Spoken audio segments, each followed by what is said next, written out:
Hello everyone, my name is Buddy. I am a mainly digital artist. I'm getting back into traditional, and for the importance of our topic for today, I am a huge fan artist. If you follow me anywhere else, you would know this. I draw a ton of stuff for things I like. I tend to get really into things I like and draw dozens upon dozens of things for them. One of those being Madness Combat. And I like Madness Combat so much that I have designed 5 different characters for it. Lots of people do this.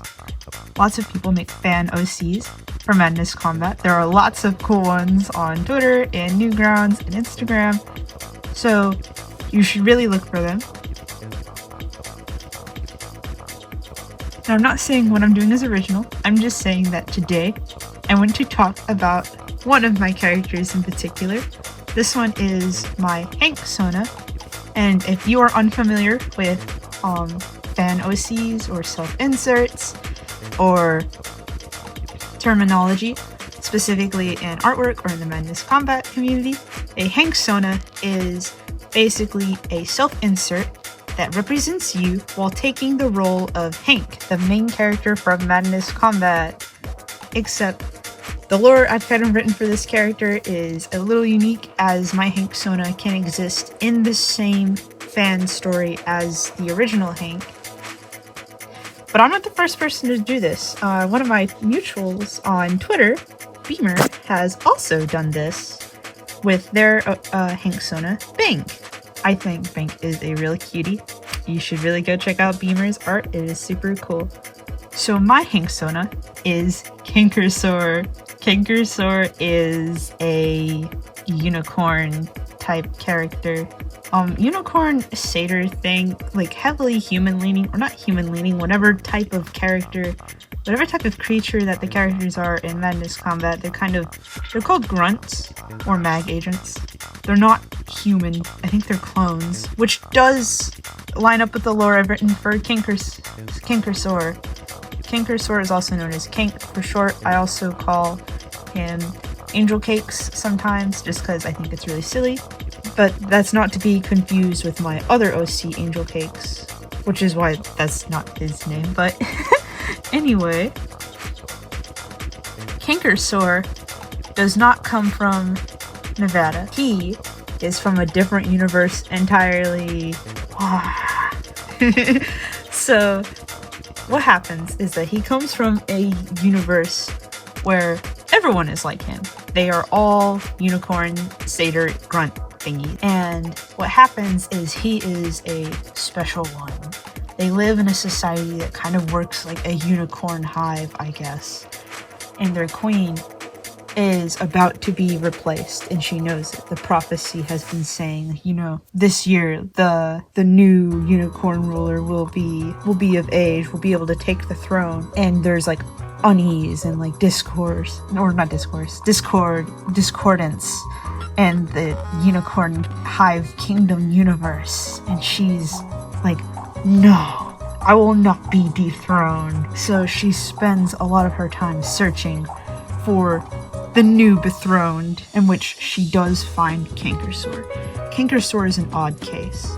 Unicorns in this universe are born to create in some way, shape, or form, some of them intentionally leaving the universe to find others where they are needed, whether that's to create happiness, joy, plant flowers, make the world a little more colorful. They're off on their own types of journeys. CANKERSORE feels like he's had a hard time trying to discover his true purpose as a unicorn in this society, or even outside of it. He doesn't even know if he should leave this universe in search of his purpose out there. And obviously the reason that he doesn't know his purpose is because he was supposed to become the new leader, but once their current leader finds him, she challenges him to a duel, and it is an absolutely terrifying duel. Because all unicorns in this universe, I'm so sorry, this is gonna make no sense, but they all have special weapons. They're kind of like magical girl rules. They all have special magical weapons. CANKERSORE's is an angel wing sight. It is a star-shaped backpack that when activated kind of like springs into action, kind of like those, or springs into full form, kind of like those collapsible walking sticks that are like really dangerous. And at the end of the star comes out angel wings, and the angel wings can fully extend, and it turns into like a double-sided scythe, and it's like, yeah, amazing.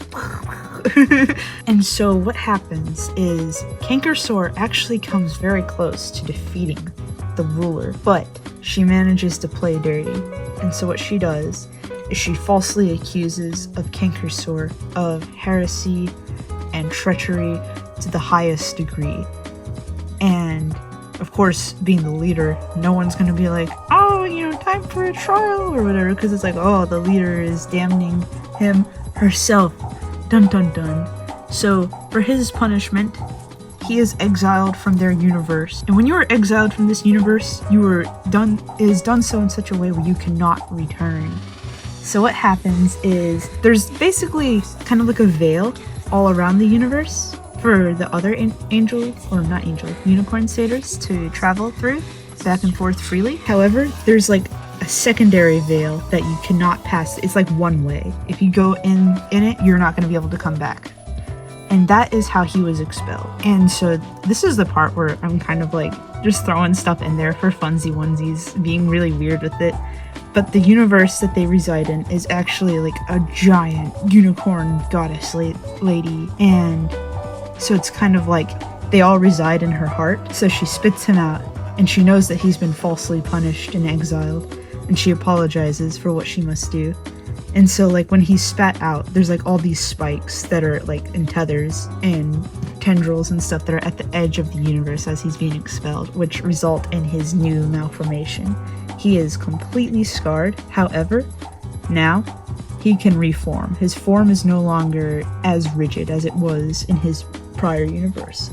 He is sent randomly out of this universe's reach, and her apology gift, the universe's apology gift to him, is that he can be reformed. So he lands in Nevada, where his story does not cross with any canon stories the way some fan stories do.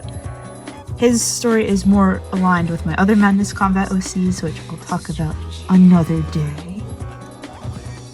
But he lands there, and he's immediately clocked as like some sort of threat, obviously, because he has wonderful fighting skills. And I'm imagining just like a random agency member, or even a glass cannon agency, which is my fan-made agency, spots him. And what happens is he gets his arm blown off, and at first he's absolutely terrified, and he's thinking, you know, what kind of hell have I been sentenced to? But his universe goddess's gift was that he can be reformed, and like magic, his arm regrows. Dun dun dun. That's kind of like where that goes. He's just left in Nevada, and he eventually meets Milo, Chompy, Scraps, Malpractice, and kind of joins up with them. Yeah. I kind of want to do more videos like this where I just kind of give like the general lore of my OCs, so it's kind of like a crash course of fan OCs and self-inserts. So let me know what you think, and if you think that you want to do this too, that would be really fun and awesome, and I think you should. Thanks for listening. Bye bye everyone.